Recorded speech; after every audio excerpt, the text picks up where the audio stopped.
que nos alimenta nos une. O abraço alimenta o afeto. O entendimento alimenta o diálogo. A conscientização alimenta a cidadania. O conhecimento alimenta a educação. O investimento alimenta a ciência. A tecnologia alimenta a sustentabilidade. A economia alimenta o otimismo. O progresso alimenta o emprego. O produtor alimenta o futuro. Trabalhar juntos é o que nos alimenta, unindo o campo e a cidade, trazendo equilíbrio entre a ciência e a natureza, levando bem-estar por meio de toda forma de alimento, para o maior número de pessoas. Somos o sistema CNA, Senar. Alimentar é construir o futuro.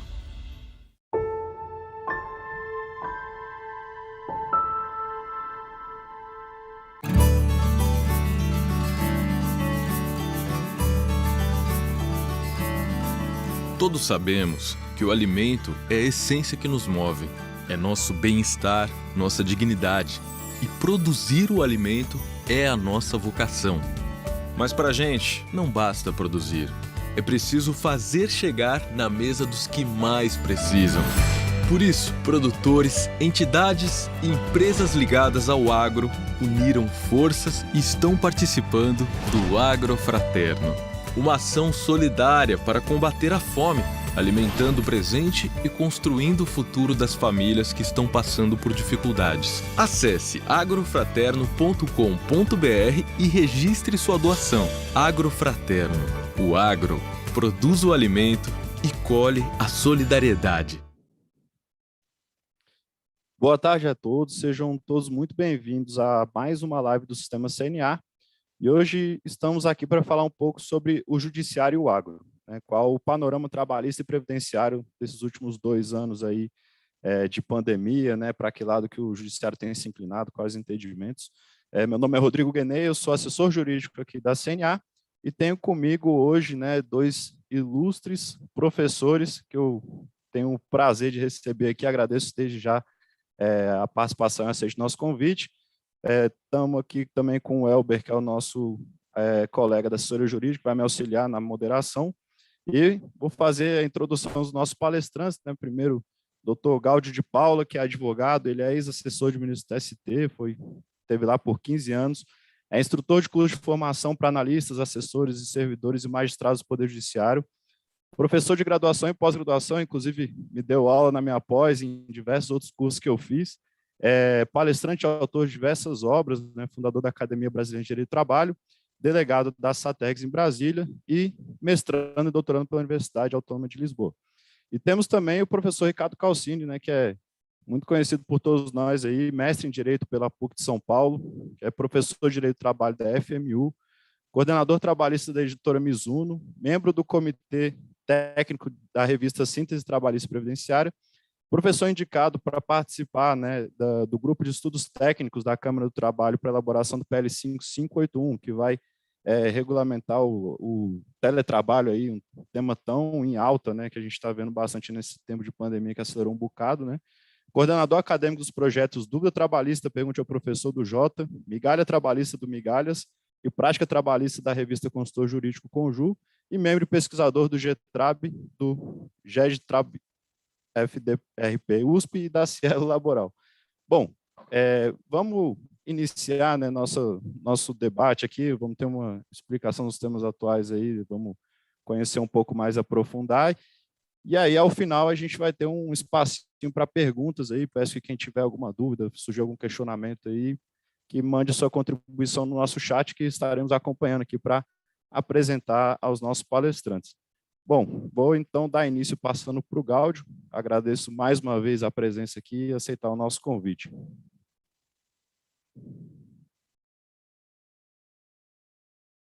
O microfone está no mudo. Olha aí, eu sou o novo normal, né? Eu peço perdão. Meus caros, em primeiro lugar, eu não posso deixar de consignar aqui a minha honra, né, em figurar aqui ao lado do meu estimado amigo, professor Calcini, que, enfim, tem feito um trabalho notável na divulgação do conhecimento jurídico, né? Eu dizia há pouco, e agora de público, ressalto que eu admiro, né, e cumprimento por esse trabalho hercúleo que tem desenvolvido. Além disso, evidentemente, agradeço à CNA por esse gentil convite, né, que me chegou pelas mãos do meu estimado, também amigo, né, Dr. Rodrigo. Cumprimento também o Dr. Elber aqui presente. E, enfim, eu aqui gostaria só de lançar algumas reflexões que a gente possa começar, vamos dizer assim. Não sei se teremos propriamente um debate, até porque acompanho bastante o trabalho do professor Calcini e há bastante convergência entre nós. Pode ser que aqui ou ali haja algum dissenso, mas, enfim. E a minha ideia, no fundo, é mais apresentar, vamos dizer assim, uma visão em perspectiva do que ocorreu no cenário jurisprudencial, sobretudo do TST e do STF, em relação às grandes questões trabalhistas. Eu devo iniciar... E aí, sim, eu destaquei alguns temas, né, que têm uma particular relevância para esse segmento do agronegócio, né, considerando os interesses daqueles que nos acompanham aqui. São 3 temas, fundamentalmente: terceirização. Nós vamos falar um pouco de flexibilização com essa perspectiva também jurisprudencial. E, por último, rapidamente, a questão das cotas, se nos for possível tratar desse tema, uma vez que nós temos aí um tempo um pouco exíguo. Bom, mas, então, antes de tratar dos temas propriamente ditos, eu gostaria só de contextualizar com algumas impressões a respeito desses grandes movimentos, vamos chamar assim, né? O que nós vimos ocorrer ao longo dessas últimas décadas em relação à jurisprudência? Na época em que eu ministrava cursos em Brasília, mais voltados para que estávamos preparando para as carreiras da magistratura, da advocacia pública, eu me lembro, era uma pergunta frequente, né, sempre na primeira aula, os alunos questionavam sobre a literatura, né, as principais fontes, e eu costumava sempre avisar a respeito de uma cautela que os alunos deveriam ter quando estudassem direito do trabalho, que era em relação a uma fonte que, em tese, deveria ser a fonte primária, mas para os estudantes de concurso na área trabalhista requeria uma certa cautela, que é a legislação. Né? Eu sempre disse que a legislação, no âmbito do direito do trabalho, não era, até pelo menos naquele momento, a fonte primária.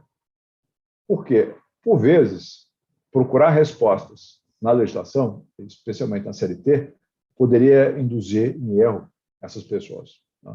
E aí, isso ia desde, por exemplo, o prazo para a interposição de um recurso. A CLT, até relativamente pouco tempo, ainda contemplava um prazo de 10 dias para o recurso ordinário. É um exemplo talvez absurdo, né? Ou algo que ainda persiste na CLT, pode vir a ser depurado, deveria já ter sido depurado, que é a referência às juntas de conciliação e julgamento. Né? Mas havia outras questões envolvendo, por exemplo,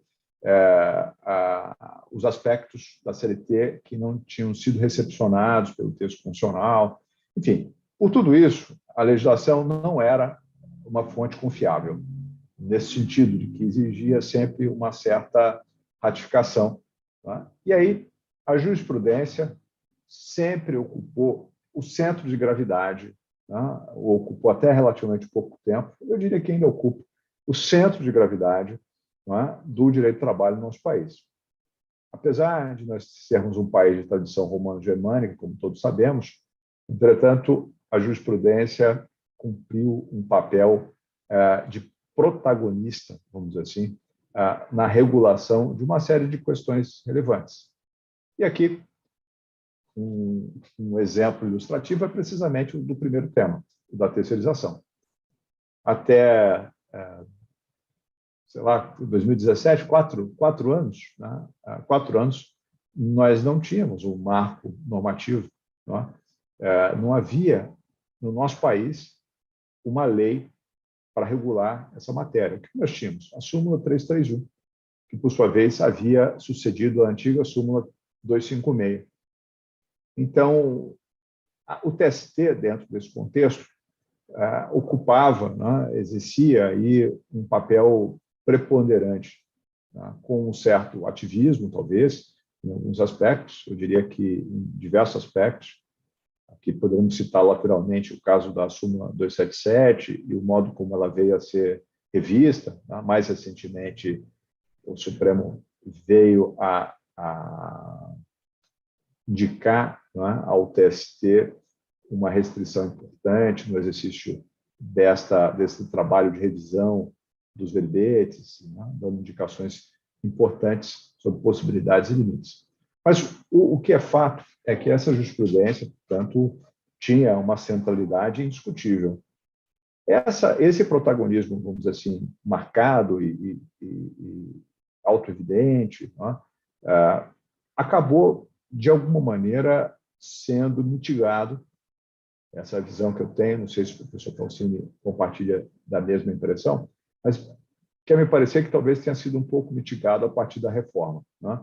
A Lei 13.467 pode ser vista como um turning point, como um divisor de águas, né, que mostra um pouco dessa tentativa do legislativo de reassumir as rédeas regulatórias das grandes questões trabalhistas.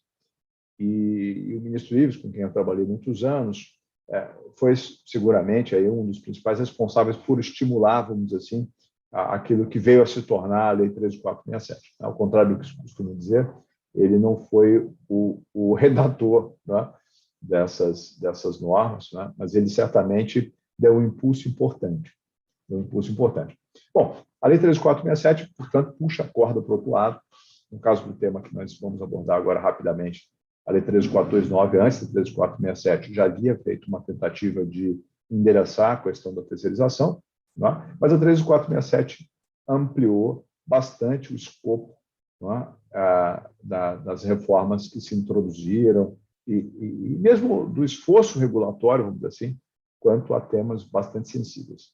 No caso da terceirização, o que é preciso lembrar, assim, muito brevemente, para entendermos onde nós estamos hoje, né? E minha ideia aqui é falar dos impactos, sobretudo, das decisões do Supremo em relação à jurisprudência, vamos chamar infraconstitucional, a jurisprudência dos órgãos trabalhistas, na verdade, para ser mais preciso. Nós tivemos, né, por carência mesmo de marcos regulatórios, uma primeira tentativa de oferecer alguns elementos hermenêuticos com a súmula 256. E a súmula 256 continha, vamos dizer assim, uma diretriz bastante restritiva, só admitindo a terceirização nas hipóteses expressamente indicadas em lei. Não é? E aí se citava de maneira mais específica, por exemplo, o caso dos serviços de vigilância, né, para dar um exemplo. Também, aqui, nós tivemos uma postura do TST, vamos dizer assim, mais conservadora nesse aspecto. E aí, depois de um amplo debate, o ministro Pazianotto, à época, presidia o TST, e então essa súmula foi cancelada, e no seu lugar nós vimos surgir, não é, a súmula 331, que, em certa medida, representou um avanço, vamos dizer assim, nas possibilidades de ampliação do objeto terceirizável, aquilo que se poderia terceirizar. Ao lado dessa ampliação, que a súmula 331 representou, que autorizava expressamente a terceirização a atividade de meio, sem restringir, por assim dizer, né, a determinadas atividades específicas, a súmula 331 acabou abraçando, né, alguns requisitos, ou indicando alguns requisitos de validade ou de regularidade, como preferem outros, da terceirização, entre os quais nós certamente temos que nos recordar precisamente a terceirização de atividade fim, a inexistência de subordinação e inexistência de pessoalidade. Isso, né, se tornou o marco no nosso país durante muitos anos. E não se imaginava sequer que fosse possível, né, construir uma solução diversa. E é isso que o Supremo Tribunal Federal, que tem mostrado uma postura, vamos dizer assim, de maior liberalidade, não é a palavra, né? Um certo, vamos dizer assim, um certo avanço liberal no sentido econômico, né? O Supremo, de alguma maneira, atua como um contrapeso para a jurisprudência hiperprotetiva, como eu qualificaria em alguns pontos, a jurisprudência trabalhista, né? O exemplo clássico da terceirização, mas também, logo em seguida falaremos, a questão da negociação coletiva, primazia do negociado. E, no caso da terceirização, o que nós tivemos foi uma primeira sinalização muito importante do Supremo quanto à possibilidade de terceirização de atividades finalísticas, né? Houve uma primeira sinalização com o ministro Fux, depois, enfim, eu não vou entrar aqui nos detalhes de cada uma dessas referências, mas só lembrar que, ao fim, o Supremo, última manifestação, autorizou de maneira mais categórica e expressa essa terceirização de atividade fim. É interessante observar que isso se deu depois do advento da Lei 13.467 e, é claro, da lei anterior, a 13.429. O que pode ser interpretado, tem sido interpretado da seguinte forma: o Supremo falou, sobretudo, né, mas não exclusivamente, para o passado, ou seja, os processos estavam em curso na Justiça do Trabalho, né, respeitada aí a questão do trânsito julgado, o Supremo, em relação à terceirização, né, entendeu que nós poderíamos, sim, autorizar, mesmo em atividades finalísticas, respeitadas algumas condições. Uma delas, a imputação de responsabilidade subsidiária. E outra, uma questão fundamental que tem que ser observada, nós temos isso na jurisprudência do TST bastante claramente indicado, que é a questão da idoneidade financeira, né? E aqui, para resumir, vamos dizer assim, o status questione, o que nós temos hoje? Né? O que nós temos hoje a partir dessa orientação do Supremo, como é que a jurisprudência do TST vem se comportando, né? O TST, em diversos dos entendimentos do Supremo, manteve uma certa resistência inicial, né? E isso foi por meio de, vamos dizer, foram ondas, né? Eu acompanhei várias dessas ondas quando eu estava lá no tribunal. Mostrava uma certa resistência inicial e depois, aos poucos, ia aceitando aquele entendimento e fazendo eventuais distinções, enfim. Não foi diferente no caso da terceirização. O que nós temos hoje? A validade da terceirização antes da fim, para o passado e para o futuro, vamos colocar dessa forma, né? Mas com algumas condições relevantes que são preservadas. Então, a ideia de uma terceirização irrestrita, né? Como se agora os empresários pudessem se sentir à vontade para terceirizar da maneira como bem entendessem, essa ideia é falsa, porque há alguns elementos a serem considerados. O primeiro deles é a ideia de subordinação, né? Então, sempre que se registrar a existência de uma subordinação, e aqui notem, não é a subordinação estrutural, né? Conceito gestado lá pela Escola de Minas, né? E que tem um dos seus principais autores, aí, o ministro Godinho, no TST, a terceirização, ou melhor, a subordinação estrutural não é um critério aqui. Aliás, há um precedente emblemático do ministro Augusto César em que ele trata exatamente disso. Depois eu posso fazer chegar aqueles que têm interesse, né, nesse precedente. A subordinação estrutural, portanto, não serve como elemento. O que nós temos aqui é a subordinação direta. Se houver a subordinação direta, clássica, hierárquica, entre o terceirizado e o tomador de serviços, nós estamos diante de uma hipótese de terceirização irregular, o que tem, por via de consequência, como resultado, o reconhecimento do vínculo direto com o tomador de serviço. Então, o primeiro cuidado a ser considerado é precisamente o de não haver aí uma intervenção direta, emissão de ordens diretas para esses trabalhadores terceirizados, que pode desfigurar, né, este tipo de contrato de prestação de serviço.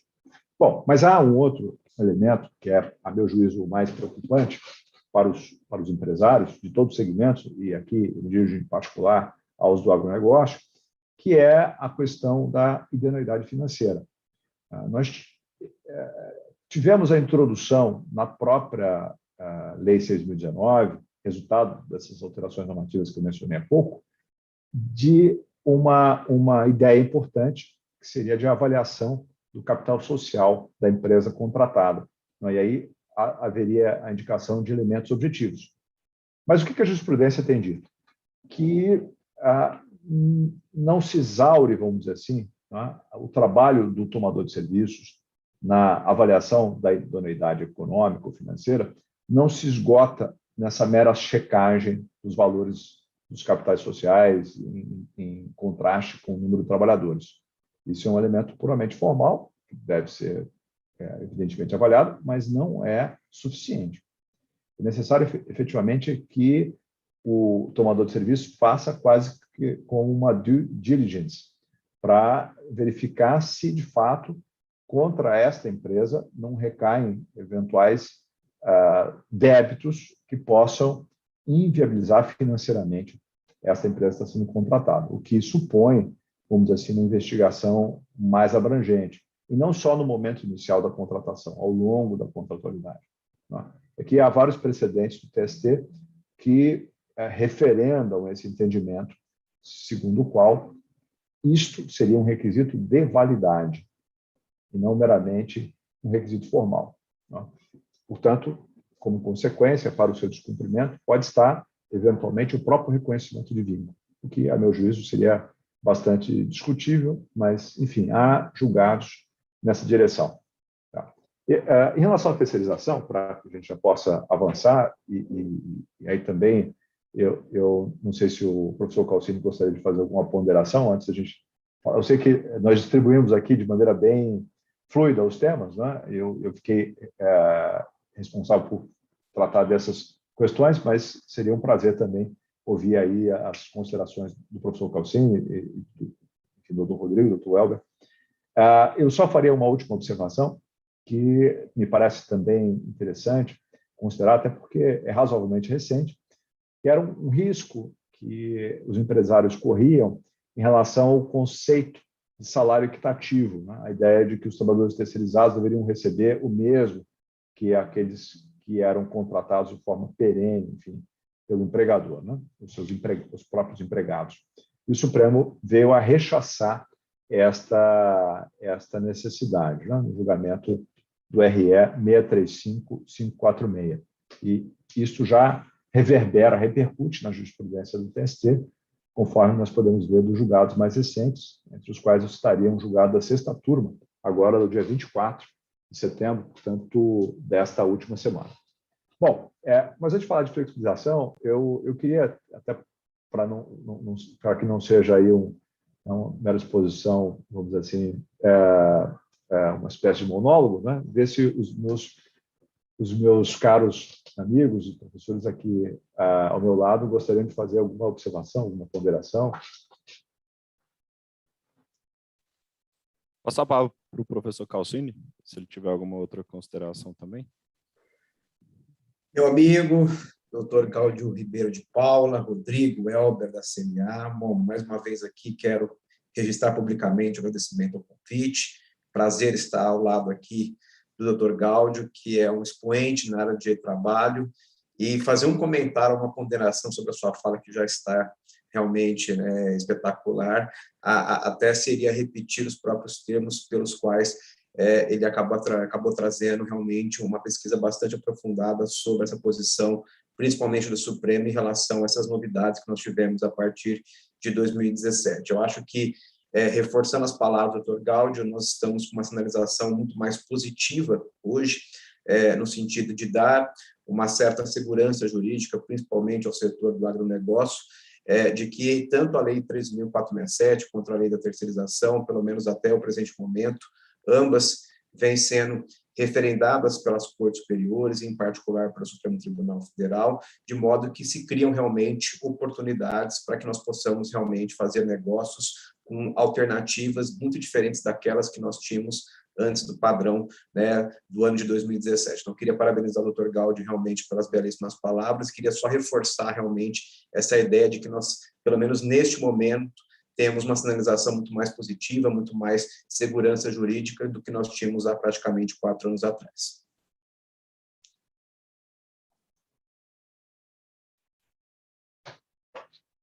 De fato, o elemento da segurança jurídica parece ter sido aí a pedra fundamental, né, sobre a qual o Supremo veio a erigir essa jurisprudência que nós temos testemunhado, não é, professor Calcini, ao longo aí desses últimos anos, talvez essas 2 últimas décadas, talvez desde o clássico precedente do ministro Barroso sobre flexibilização, não é?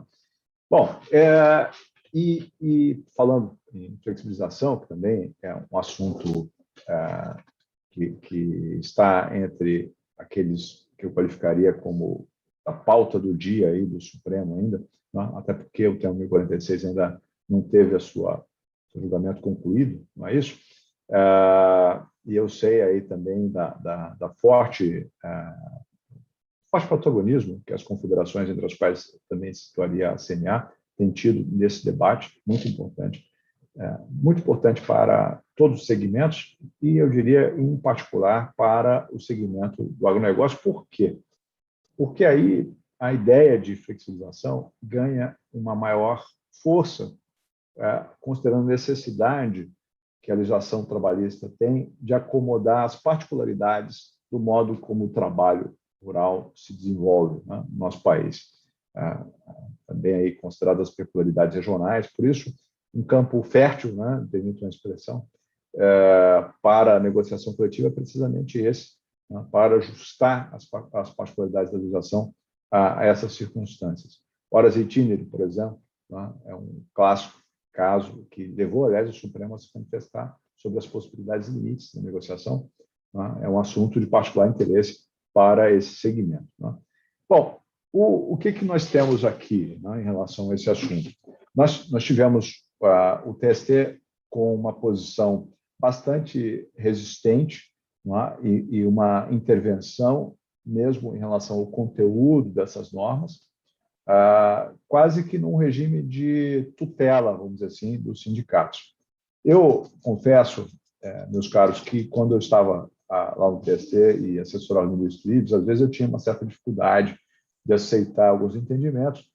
Claro, nós éramos ghostwriters e aí a tese era indicada pelo ministro, nós tínhamos que simplesmente cuidar de fundamentar juridicamente. Mas eu me lembro de um caso emblemático, falando dessa questão de horas itinere, negociação coletiva, que envolvia uma situação que era fundamentalmente a seguinte: os trabalhadores rurais dispendiam ali algo, vamos colocar, em torno de 40, 45 minutos em cada trecho, né? 45 para ir, 45 para voltar, ou seja, mais ou menos 1h30. E aí havia uma norma coletiva indicando, né, limitando o tempo a ser pago, e era algo aí em torno de 10, talvez 15 minutos. Então, de 1h30, o sujeito recebia 10, 15 minutos. Eram esses os termos do acordo coletivo. Bom, e eu me lembro até hoje da divergência que o ministro Ives abriu, pediu vista, e ele se sagrou vitorioso na divergência, acabou prevalecendo o entendimento dele, teve que redigir o acordo, né, e coube a mim fazer a minuta. Eu tive uma certa dificuldade inicial, conversei com o ministro longamente, mas depois, especialmente agora na advocacia, eu me convenci de que, efetivamente, aquilo que era para mim, vamos dizer assim, algo inconcebível, se tornou cada vez mais evidente, né? O que acontece, né? Essa intervenção da Justiça do Trabalho, num caso como esse, imagine, né? Então a Justiça do Trabalho dizia, não é razoável. Como, por exemplo, o ministro Pimenta, eu posso citar, porque há vários precedentes públicos dele nesse sentido, defendia que tinha que fixar um limitador ali, né? Um determinado contingente de horas itinere, poderia flexibilizar 50%, enfim. Chegou-se a construir algo nesse sentido. Mas isso representaria uma ingerência que levaria a uma espécie de atrofia do movimento sindical. No seguinte sentido, quer dizer, se a Justiça do Trabalho passa a mão, vamos dizer assim, na cabeça do dirigente sindical, diz, não tem problema, você pode negociar isso que depois eu revejo lá, né, na Justiça do Trabalho. Nós não vamos permitir que o movimento sindical se fortaleça, porque não haverá, no curso desse processo democrático que leva a essas eleições, desses dirigentes sindicais, a depuração daqueles que não têm combatividade necessária, não têm a capacidade de articular essas demandas. E foi precisamente nessa linha que nós vimos surgir no Supremo essa jurisprudência clássica, desde o RE 590-415 do ministro Barroso, né, para definir a necessidade de respeitar os balizamentos, desde que os elementos formais, né, de legitimação das entidades sindicais estiverem presentes. Né? E aqui, o que nós temos hoje? Né? Claro, a parte dos feitos encontra-se suspensa por conta do tema 1046, mas, assim, o TST efetivamente tem feito questão de suspender, um ponto a ser considerado, né? Não adianta gravar, a não sei que haja aí uma distinção muito clara, né, um distinguishing que permita o dessobrestamento. Regra, o Tribunal Superior do Trabalho tem entendido que, de fato, o melhor não, é o único a fazer, né, é aguardar uma decisão final do Supremo em relação a esse assunto, que é o do prestígio da norma coletiva em detrimento da legislação infraconstitucional, né, que é o limitador que nós temos aí no tema delineado, tal como delineado pelo Supremo. O que por outro lado, e aí eu já encerro essa parte, o TST também vem considerando, dada a evolução trazida pela reforma trabalhista. Né? A reforma, como sabemos, positivou nos artigos 611A e 611B os critérios a partir dos quais se poderia avaliar possibilidades e limites da negociação coletiva, de maneira mais objetiva. E aqui, isso tem relação com a ideia de que a Justiça do Trabalho só poderia fazer um controle da legalidade no sentido estrito, ou seja, aferir a eventual existência de vícios de consentimento.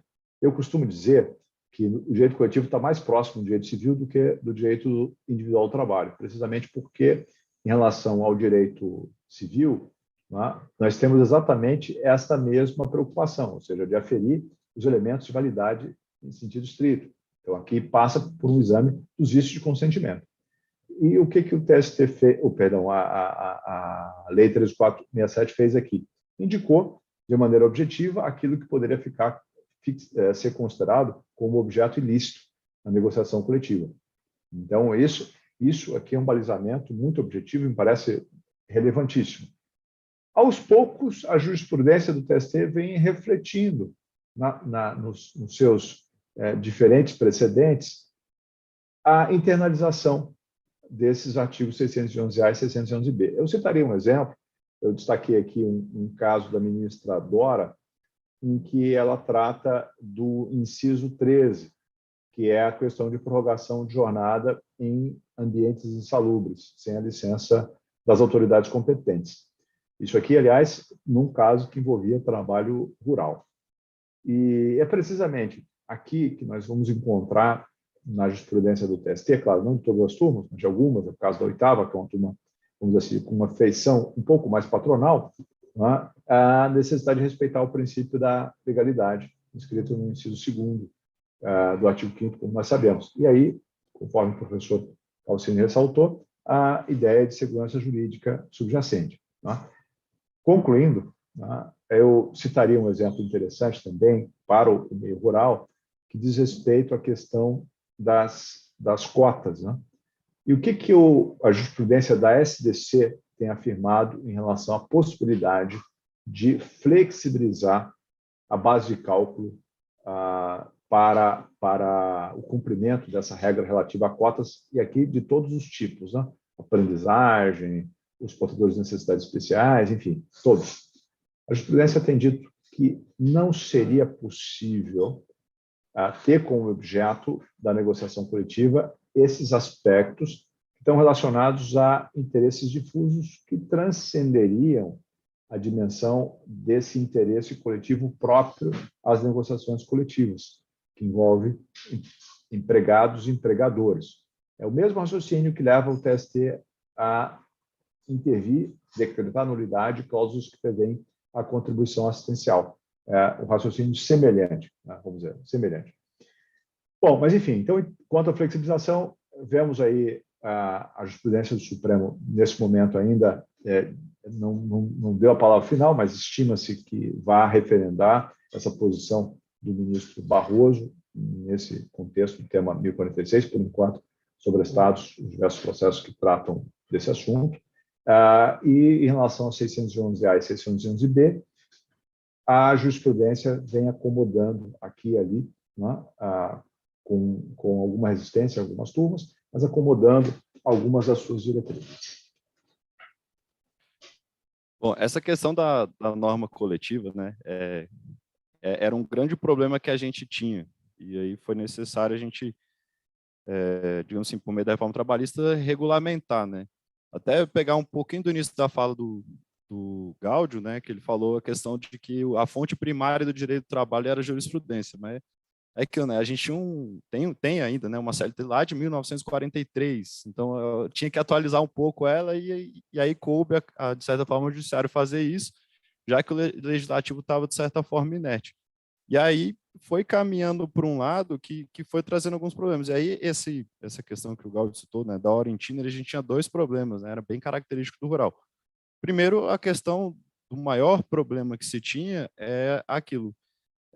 Você tirava tempo de produtividade, não era nem de só o pagamento da hora. Então, assim, a gente recebeu muita reclamação, olha, não tem o problema de pagar, o problema é que eu perco o tempo de produção dele, e aí impacta diretamente. E quando a gente fala do rural, tem que lembrar que a gente está mexendo com seres vivos, em todas as esferas. Então, você tirar ali 1 hora, 2 horas de trabalho de um trabalhador, você traz um impacto de perda de produção. Às vezes você deixa de colher alguma coisa, né? Às vezes tem um animal ali que estava precisando de uma assistência que falta. Então, o grande problema que a gente tinha ali com essa hora em Tiner era mais ligado à perda de tempo de produção. E aí, falando um pouco da norma coletiva, vinha o judiciário, né, como o Gaudio muito bem colocou, passava a mão na cabeça de quem estava negociando, que ele podia negociar qualquer coisa, dar tudo para ganhar, né? Porque um processo negocial sempre cede um lado aqui para ganhar o outro, então tem um item que está amarrado com o outro, e aí tornava extremamente oneroso, e aí você acaba desprestigiando a norma coletiva, porque, de certa forma, se você começa a tirar só, digamos assim, o que o empregador ganhou, entre aspas, né, e deixar só o que o trabalhador ganhou, né, os benefícios do trabalhador, você acaba por ter um esvaziamento dela, já que se eu dou um benefício eu não consigo tirar depois, às vezes estou num ano de boa safra, um ano um ano de abundância, vamos falar assim, né? Ele deu um benefício, depois ele não consegue tirar por causa da outra atividade, e aí o judiciário ainda vem, e quando ele tira, anula, e aí você aí bagunça toda a organização empresarial ali. Então, foram dois avanços importantes que a gente teve na reforma trabalhista. Eu quero perguntar se o professor Calcini quiser fazer um comentário também. Olha, eu novamente aqui vejo a riqueza de informações que o Dr. Gaudio acabou trazendo em relação aos precedentes, ao histórico das construções, dos julgamentos, trazendo realmente o que está hoje na pauta do que seria mais importante do ponto de vista da negociação coletiva, que é o tema 1046, ou seja, tudo indica. E, Gaudio, não sei se vai concordar comigo, eu acho que sim, nós convergimos, como você disse, né, no início, no sentido de que talvez o Supremo vá validar exatamente a questão de se ter a preponderância do negociado sobre o legislado, claro, não matérias afetas que estejam na Constituição Federal. Então, tudo indica que o caminhar da Suprema Corte no sentido de poder possibilitar, até porque nós vivemos num país continental e o agro está realmente em todos os estados da federação, praticamente, ou seja, então, permitir que essa regionalização que existe dentro de cada estado possa ser melhor tratado dentro do ponto de vista da negociação, e você muito bem ponderou isso. Eu queria lhe cumprimentar uma vez mais aí por sua explanação. Muito obrigado, professor Calcini, muito obrigado mesmo. E, enfim, para não cansá-los mais do que fiz até aqui, o último tema, só para que nós possamos passar em revista alguns dos temas que têm frequentado a jurisprudência do TST e que podem ser de interesse mais próximo, vamos dizer assim, do segmento. Eu destaquei aqui também para falar um pouco sobre cotas, né? Esse é um assunto bastante sensível em vários segmentos, né? E eu tenho enfrentado isso cotidianamente, né, nos processos em que nós atuamos. Eu vou contar só o último caso, porque, professor Calcini, esse foi muito emblemático, desse segmento do agronegócio, e eu fiquei muito perplexo, não só pela discussão de fundo, mas, sobretudo, pelas questões processuais envolvendo essa matéria, né? Então, vejam a situação, tá? Veja isso, Rodrigo. O Ministério Público procurou uma determinada empresa de grande porte e fez lá uma avaliação de uma série de aspectos, né, para ver se estava tudo em conformidade, tal. E aí detectou, né, um problema. Né? Qual era? Né? Na verdade, alguns problemas, nada assim, trivialidades, né? Mas um deles foi a questão da cota de aprendizagem. Não estaria sendo atendida, estaria faltando contratação de um aprendiz. Veja, uma empresa muito grande, enfim, uma empresa de muito grande porte. Faltou um aprendiz. Ok. A empresa que fez, então, contratou o aprendiz, noticiou o Ministério Público. E o Ministério Público falou, olha, mas eu quero que a gente faça aqui um TAC. Tem que firmar um TAC. A pessoa falou, mas eu cumpri a obrigação. Mas o que me garante que você vai continuar cumprindo? E a empresa não aceitou firmar o TAC, que o Ministério Público fez. Uma ação civil pública. Né? Propôs uma ação civil pública por causa de suposto aprendiz que já tinha sido contratado. E aí, vejam, pediu, eu não me lembro agora se eram 5 ou 10 milhões de reais, né, de indenização por danos morais coletivos, aí tinha também uma multa, combinação de... Enfim,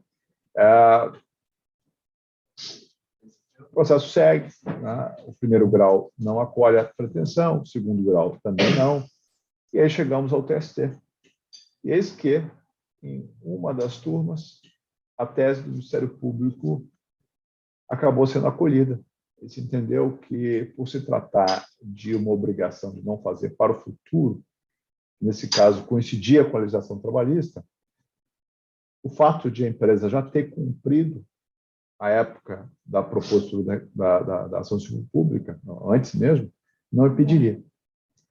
E aí, nós fomos constituídos exatamente nesse momento, quando o processo seguia para a SPDI1. Eu fiz a sustentação oral, e o que eu achei mais curioso é que nós tínhamos maioria para reverter essa decisão. Os ministros externaram essa compreensão de que, efetivamente, numa situação como essa, não seria o caso de se reconhecer a qualquer tipo de indenização por danos morais coletivos, enfim.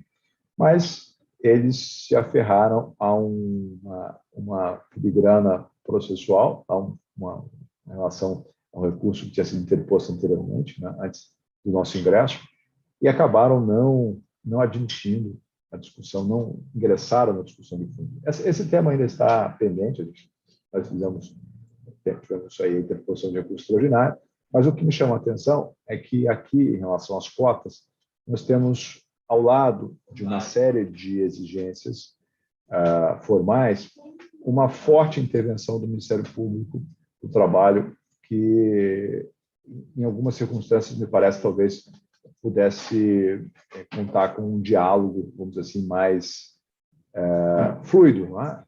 Eu não sei, especialmente no primeiro grau, vamos colocar assim, né?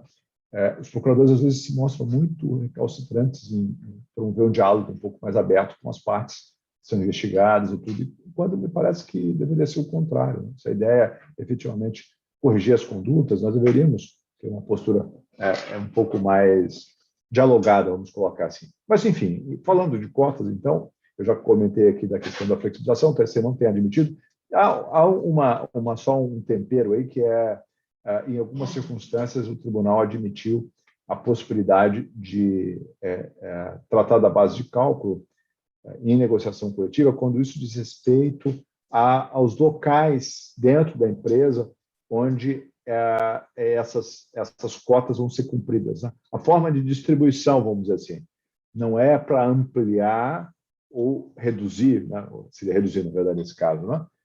A base de cálculo, mas simplesmente definir os setores daquela empresa que poderiam, né, em que deveria cumprir essas cotas, deveriam cumprir. Né? Bom, aqui eu separei só alguns precedentes rápidos. O primeiro que me chamou a atenção, envolvendo o trabalho rural, que é a questão da função de colhedor de laranja, como sendo uma função que deveria ser considerada para efeito da base de cálculo da cota de aprendizagem. Embora o TST venha reconhecendo a necessidade, esse é um outro julgado, de se observar a CBO, a Classificação Brasileira de Ocupação, em alguns casos nós notamos aí uma certa abertura. Né? É verdade que a CBO indica, né, essa função de colhedor de laranja, né? Mas chama a atenção o fato de que o tribunal expressamente, ao analisar essa questão sob a perspectiva, inclusive, de indenização por danos morais coletivos, que é um outro problema que se coloca em relação às cotas, um risco tremendo, né? Porque, não observadas, além de sanções de natureza administrativa, nós temos aqui pesadíssimas indenizações por danos morais coletivos. E aqui foi precisamente o caso. Considerou-se que fazia parte, portanto, dessa base de cálculos, e a indenização imposta foi bastante expressiva, O TST julgou essa questão agora em agosto de 2021, no dia 23. O desembargador aqui, relator Marcelo Pertence, desembargador convocado, que entendeu que efetivamente seria o caso de manter a condenação tal como a ser disposta. E aqui, uma última referência, um julgado também recente, esse de junho de 2021, que fala, Rodrigo, de um assunto que nós conversamos brevemente, que é a questão de se considerar o safrista, né? Da sazonalidade própria desse tipo de contrato, né? Aqui para efeito de definição dessas cotas, né? E foi interessante, porque nesse precedente, que é o precedente do ministro Pimenta, ele entendeu que não haveria exceção prevista em lei que autorizasse afastar, não é, o safrista desse critério para compor a base de cálculo. Portanto, o tribunal mantém uma postura bem restritiva, vamos dizer assim, em relação a esse assunto, como esses exemplos aqui podem demonstrar. Enfim, o TST vem, ao longo, especialmente dos últimos anos, mudando um pouco o seu perfil. Eu diria que hoje é um tribunal mais equilibrado, né? Para que a gente tenha uma ideia do mapa ideológico do tribunal, professor Calcini, eu sempre recomendo as pessoas verem especialmente o julgamento dos incidentes, né? Porque, como são julgados em boa parte pelo Tribunal Pleno, né? Eu chamo a atenção, por exemplo, do incidente de resolução de demandas efetivas relacionado à estabilidade gestacional das trabalhadoras temporárias. Esse incidente mostra um pouco das posições desses dois grupos principais do ministro do TST. Alguns não são enquadráveis, um deles, eu até nem gosto muito de classificar, mas esse julgado pode dar um pouco do mapa, vamos dizer assim, né, ideológico, e mostra aí um certo equilíbrio, né, um certo equilíbrio nessas posições. Então, os órgãos, especialmente nas sessões, STC, SPDI1 e SPDI2, nós percebemos de maneira um pouco mais clara esse equilíbrio, né? E esse equilíbrio tem levado a posições, vamos dizer assim, também mais equilibradas em diversos desses temas polêmicos, como é o caso desses que nós mencionamos aqui. Bom, é isso, assim, eu lamento aí ter me estendido um pouco mais do que gostaria, mas são as observações que eu gostaria de fazer agora para passarmos a ouvir, aí sim, as aulas, efetivamente, do professor Calcini. Muito obrigado aí a todos, enfim, estou à disposição para comentários, dúvidas, observações, críticas, enfim. Bom, obrigado, Gáudio. Assim, no final até já quase que quicou a bola o professor Calcini, né, falando sobre a grávida, que acho que é um tema que está bem em voga aí nessa questão quando a gente fala do rural, né, que as atividades têm que ser eminentemente presenciais. Vou passar então a palavra para o professor Calcini. Muito bem, meus amigos da CNA, Rodrigo Welber, Gáudio, brilhante como sempre. Gostaria de ter esse conhecimento tão vasto e principalmente essa expertise frente aos tribunais superiores, em particular ao TST, que o amigo domina como mais do que ninguém, para trazer esses precedentes que são realmente fantásticos e acabam nos guiando em relação à tomada de decisões, principalmente aqui no ramo do agronegócio, que, se não, talvez o mais importante, sem dúvida nenhuma, dos mais hoje relevantes que nós temos na economia brasileira. E aí, pegando exatamente esse gancho, eu sei que nós estamos com um horário um pouquinho apertado, então vou ser muito breve, não tem essa oratória que o Dr. Gáudio tem, mas queria só pincelar de forma muito breve, pelo menos, duas questões que me foram aqui colocadas. Primeiro, justamente, essa nova legislação envolvendo a trabalhadora gestante, que é a Lei 14.151 de 2021, e também, claro, um tema que continua nos perseguindo, porque a pandemia também continua a não querer nos deixar, que é a questão da própria Covid ser considerada ou não como doença ocupacional. Então, eu vou começar um pouquinho, na verdade, traz para frente, Rodrigo, se me permite, porque a Covid como doença foi bastante assim colocada ao longo aí desses últimos 18 meses, praticamente. Nós tivemos desde uma MP que, no primeiro momento, disse que a Covid seria, em tese, possível de ser reconhecida como de ordem ocupacional, até chegar a essa questão no Supremo Tribunal Federal, todos aqui sabemos, o desfecho que teve em relação a esse julgamento. Posteriormente, veio uma classificação via ato ministerial que foi revogada praticamente no dia seguinte, essa classificação, ou seja, essa situação em si mostra que nós não temos ainda em caráter definitivo e não sabemos quando isso vai acontecer, uma posição muito bem colocada aqui pelo Dr. Gaudi da jurisprudência do TST em relação a esse assunto. Aliás, muito foi dito aqui de alguns precedentes da segunda turma, em especial da relatoria do ministro Pimenta Freire, e o primeiro, talvez, o caso mais emblemático, que está nas mãos do TST, diz respeito justamente a uma ação coletiva envolvendo o Sindicato dos Correios, que está pendente de julgamento pela segunda turma do TST, para se definir, então, se Covid pode ou não ser considerada doença ocupacional, lembrando que nas instâncias ordinárias as decisões foram favoráveis a essa entidade profissional. Fato é que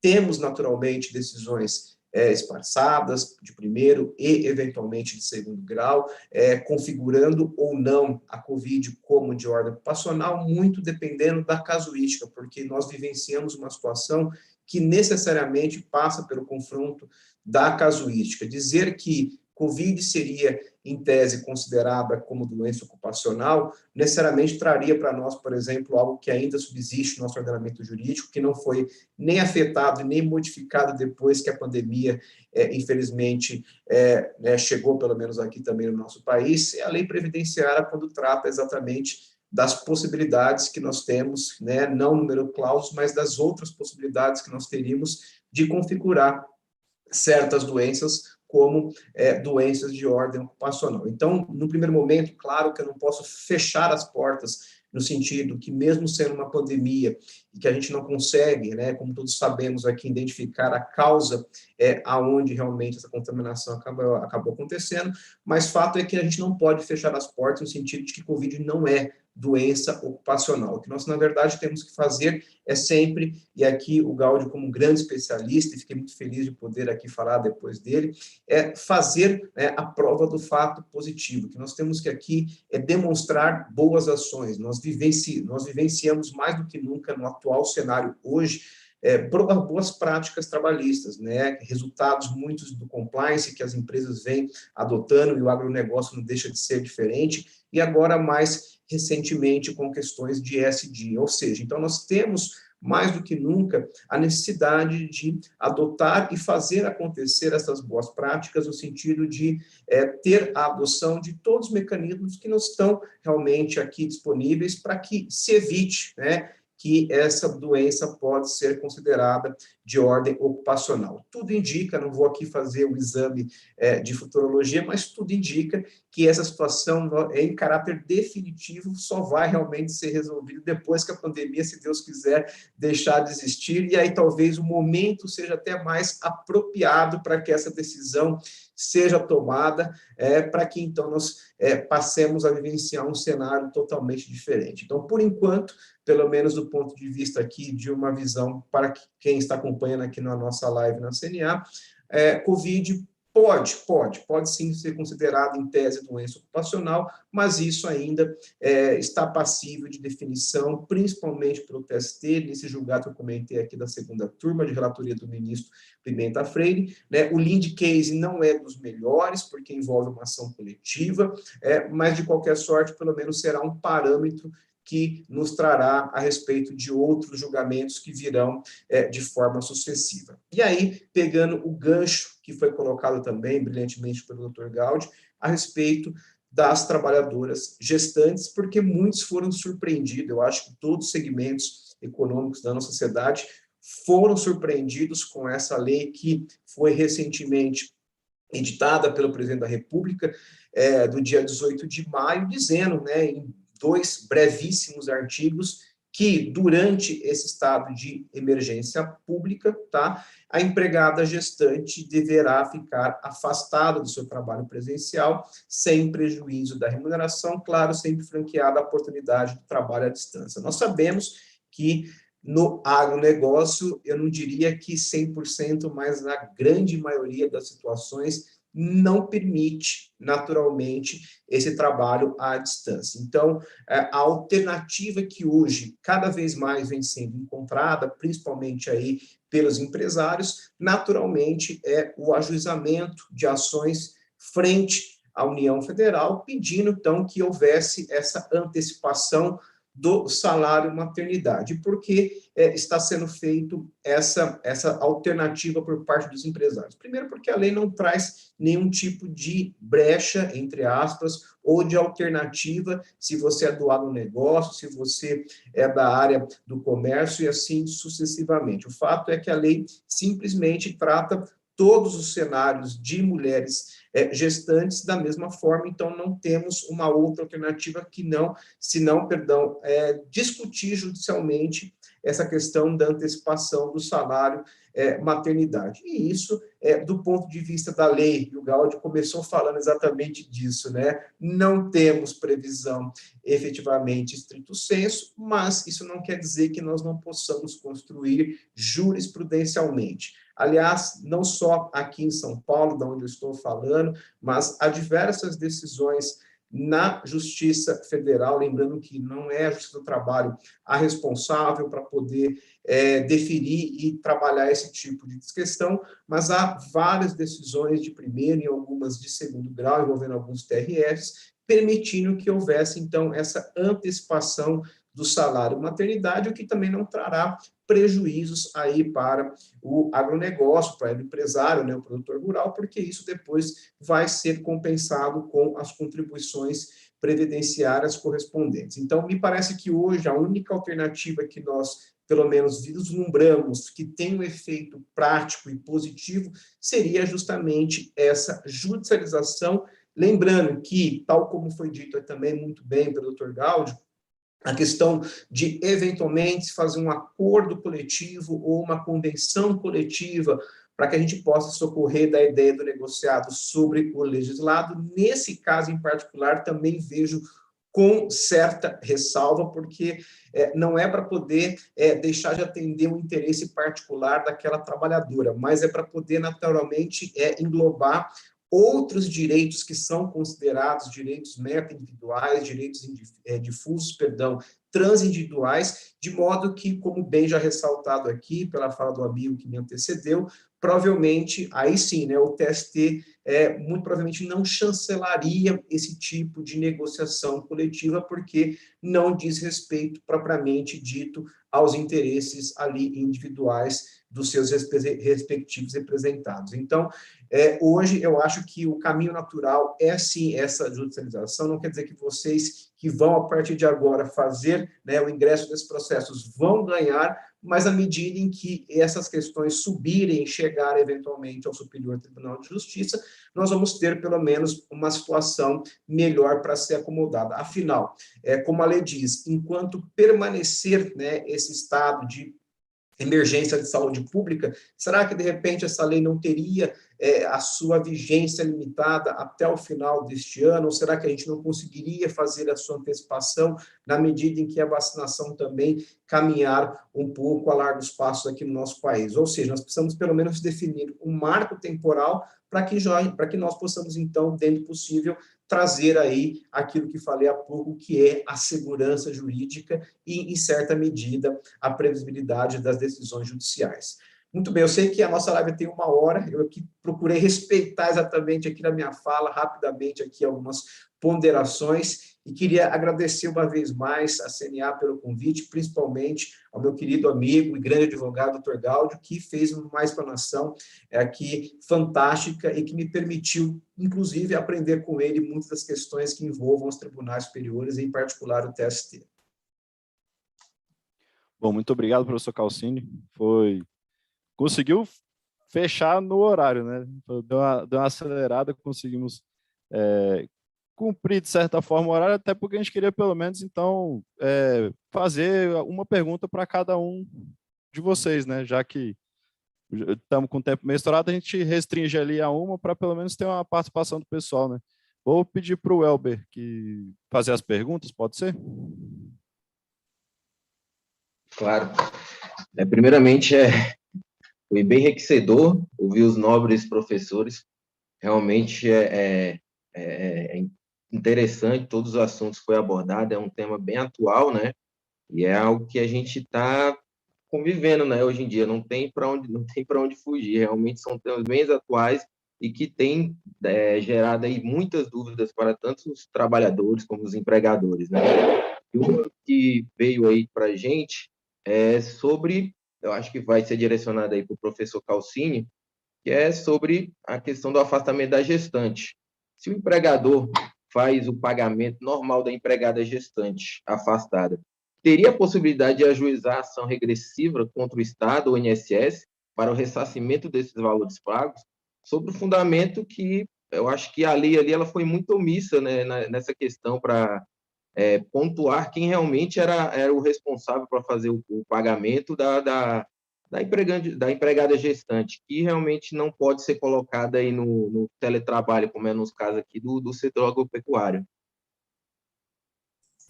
Olha, Weber, obrigado pela pergunta que me foi dirigida. E, seguindo um raciocínio que me parece bastante lógico, tal como hoje as empresas estão judicializando a questão para poder pedir antecipação desse salário maternidade e depois, naturalmente, haver a própria pactuação junto com o INSS, me parece factível, né, você hoje fazer essa antecipação, esse pagamento dessa remuneração de forma integral e depois, naturalmente, ingressar com essa ação regressiva frente à União Federal. Eu acho que a logicidade do pensamento ela está perfeita, não teria por que, efetivamente, primeiro, ingressar com uma ação pedindo essa antecipação do salário maternidade, para haver depois essa compensação, sendo que você poderia, na forma da lei, fazer o pagamento desse salário e depois ingressar com essa ação junto à União Federal. Então, me parece acertada, no caso, o pensamento, acertado no caso o pensamento. Agora vamos ver se os tribunais vão aceitar naturalmente essa tese que está sendo aqui sugerida.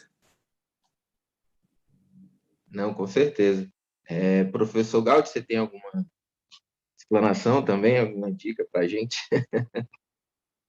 Não, o professor Calcini feriu aí essa questão com toda a precisão cirúrgica que lhe é peculiar. Aliás, é só registrar que eu lamentei muito ter ultrapassado o tempo. Eu confesso que dimensionei mal a carga horária aqui, imaginava que fôssemos dispor um pouco mais de tempo e isso certamente sacrificou o britânico, o professor Calcini, que soube ser bastante objetivo, mas preservou a densidade aí da sua exposição. Mas peço desculpas imensamente do público. Ok, isso, Gaudi, foi um prazer. Surgiu até uma pergunta aqui que eu queria pegar só muito brevemente do Gaudi, que é alguém que teve, né, vamos falar assim, de certa forma, no bastidor, assessorando o ministro durante tanto tempo. As peculiaridades do campo, elas são consideradas no julgamento trabalhista? Os ministros têm conhecimento, buscam se aprofundar, né, nas peculiaridades da realidade do campo? Então, é engraçado isso, né? A pergunta é muito boa, Rodrigo. Eu poderia falar bastante sobre isso, mas como já estamos ao final, eu vou ser objetivo. É o seguinte, quer dizer, Brasília está distante, né? E até fisicamente, né? Mas há uma distância também, vamos dizer assim, processual, que é imposta pela própria natureza dos recursos que, como regra, aportam o TST. No caso do recurso de revista, por exemplo, que é o recurso por excelência em que essas matérias têm sido discutidos, há todo um conjunto de restrições, de limites. E aqui, para que essas particularidades sejam observadas, eu entendo que o advogado é fundamental nesse trabalho, né? Sobretudo na entrega, no despacho memoriais, que são uma oportunidade, inclusive, para trazer esses elementos metajurídicos, né? Como eu tenho chamado, impactos econômicos, sociais. E aí, Rodrigo, eu tenho um exemplo bem interessante. A gente atuou num processo de revisão. Nosso objetivo era o cancelamento, o que acabou acontecendo, inclusive da área do agronegócio, né? Envolvia enquadramento de determinado grupo de trabalhadores, e nós conseguimos obter o cancelamento, na época, de 2 OJs que versavam sobre esse assunto. E isso foi feito graças a um trabalho hercúleo que envolveu, por exemplo, montar uma espécie de mini documentário sobre a realidade dessas pessoas, né? E isso foi feito, a gente na época gravou um DVD, entregou para os ministros ao lado dos memoriais. É só para dar um exemplo de como essas questões podem vir a ser consideradas, porque se isso não for feito, o movimento inicial é um movimento de uma moto niveladora, né? E aí o processo não sai da vala comum, como nós chamamos, né? Então, para que essas particularidades sejam bem analisadas de maneira, vamos dizer assim, mais próxima, é necessário desenvolver esse trabalho, né? Infelizmente, até por conta do ritmo. São 1.500 processos chegando por dia no tribunal, ao tribunal, então, enfim, é isso. Não, excelente. Então, aí fica aí o destaque, a gente tem que fazer a nossa parte. Eu digo o advogado, né? Porque também sou advogado. Então, é importante desenvolver nesse ponto. Até porque, só fazendo um breve comentário, o que a gente percebe aí, estando, né, pela CNA, que muitas vezes falta, de fato, um conhecimento do meio rural em diversos aspectos. Então, a gente vê o legislador trazendo normativos que pensam muito, por exemplo, no pequeno, né, na micro e pequena empresa, até por ter previsões legais de algumas isenções para ele aí, falando um pouco da cota, né, que a cota ela tem lá, né, algumas isenções para micro e pequenas empresas, e aí, pelo rural, culturalmente, nós temos quase 80% dos produtores rurais são pessoa física, então eles não se enquadram como micro e pequena empresa, por mais que sejam tão pequenos quanto. Então, às vezes, a gente acaba ficando ali, às vezes pelo desconhecimento, né, do meio rural, que tem esse maior nível de empregadores pessoa física, a gente não tendo tantos benefícios que são concedidos para os empregadores, pequenos empregadores do meio urbano, estendidos para o meio rural. Então, assim, a gente tem feito muito esse trabalho de levar isso para frente, disseminar esse tipo de informação para ser contemplado e contemplar mais nossos representados. Eu quero agradecer enormemente aqui o professor Calcini, doutor Gáudio, que foi meu professor, tenho um grande apreço, o professor Calcini também tem um grande apreço, acompanho sempre nas redes sociais, as publicações sempre muito atuais, os dois, e vou passar então a palavra para o Gáudio para as considerações finais, depois o professor Calcini, dado que a gente já passou um pouquinho.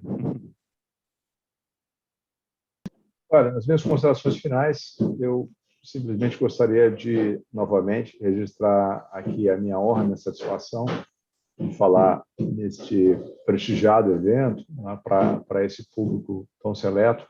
E eu diria que, no nosso país, uma das suas vocações primárias é precisamente essa do agronegócio, e foi o que talvez, em certa medida, tenha salvo aí o país ao longo desses 2 últimos anos de vacas magras que nós vivemos, né? Sem dúvida nenhuma, o agronegócio tem aí um papel fundamental, e é por isso que eu me sinto honrado de estar aqui, mas honrado também de compartilhar esse painel com o meu amigo chamado professor Ricardo Calcini, a quem, como disse no início, insisto, admiro muito, especialmente por esse trabalho que ele tem feito incansável de divulgação, né, de conteúdos consistentes, atualizados, sobre temas da área trabalhista. Meus cumprimentos e desejo a todos uma boa semana.